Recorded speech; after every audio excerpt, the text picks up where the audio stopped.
Voici le théâtre des oiseaux grandeur nature. Pour présenter en plein vol l'une des collections d'oiseaux les plus riches d'Europe. Voilà le spectacle unique en France qu'offre le parc ornithologique de Villars-les-Dombes. Pratique le vol battu et non le vol plané. Ils sont sans cesse en train de battre. Des pélicans atterrissent sur un étang, des perroquets répondent au doigt et à l'œil, ou encore un ballet de calaos ou d'ibis rouges. Le show est magique, voire surréaliste.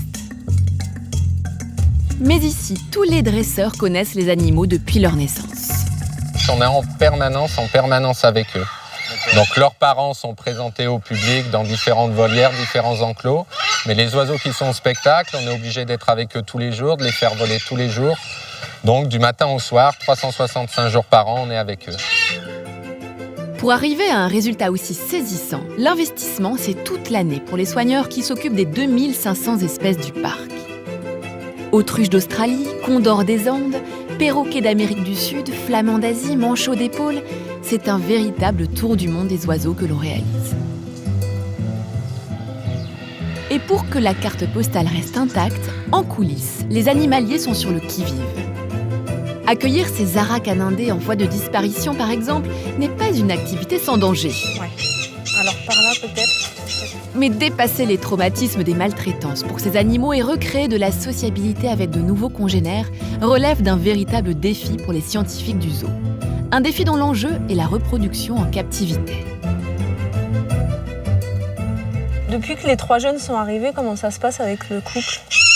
Pour l'instant, ils ne se sont pas mélangés. Nous, ici, on avait initialement un couple, mais ce couple, on s'est aperçu au niveau du comportement que ça ne se passait pas forcément très bien. Donc l'idée, ça a été de faire rentrer 3 autres individus pour essayer d'augmenter le groupe et puis qu'ils puissent se choisir les uns les autres et former des couples un peu plus soudés. Ces bébés perroquets, eux, ont à peine 35 jours. Depuis la chauffe des œufs en incubateur artificiel en passant par la couveuse, ici c'est la nurserie où Christophe a vu naître la plupart des oiseaux du parc.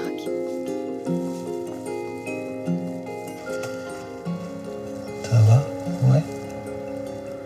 C'est ici que le travail d'imprégnation avec les soigneurs commence pour le dressage du spectacle.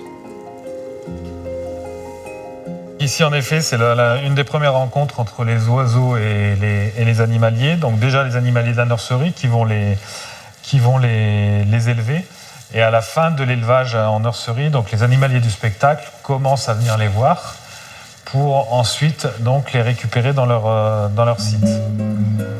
Allez, la fille.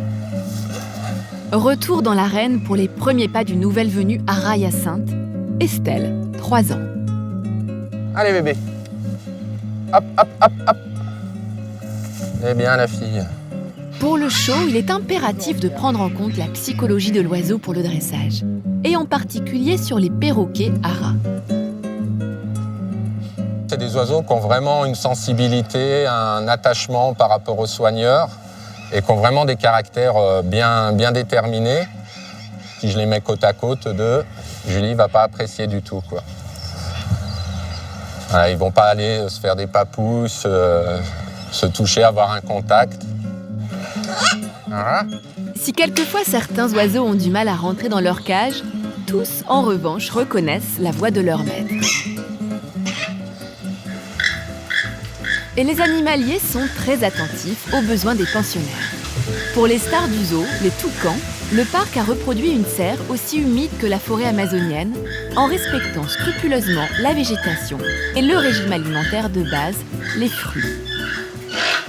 Tuer en effet à la fois leur biotope environnemental comme au niveau des températures et de l'hygrométrie, puisque ce sont des oiseaux qui vivent en forêt tropicale, dans des forêts chaudes et humides.